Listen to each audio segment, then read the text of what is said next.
If I were in their shoes talaga, no, I would actually feel bad. Yeah.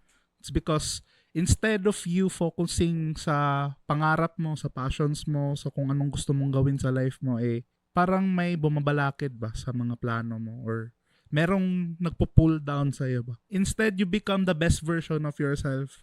Para bang nahahati yung attention mo, tsaka yung energy, tsaka yung resources mo din.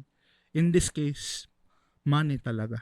So, it all goes back to money talaga. You're not realizing your full potential naman kung ganun. Kung ganun. Because like yung plans, kumbaga, yung plans ng ibang tao is naging plans mo na rin. Yeah. And the problem with that is yung personality mo tsaka yung identity mo nagiging Somewhat, as a result of their para sa parang shaky yung identity mo as a person kung ganun, 'di ba? Kasi usually di mo alam kung ano yung gusto mo because Kasi controlled. people have said that ito dapat yung gusto mo Controlled ka, nasa controlled environment ka.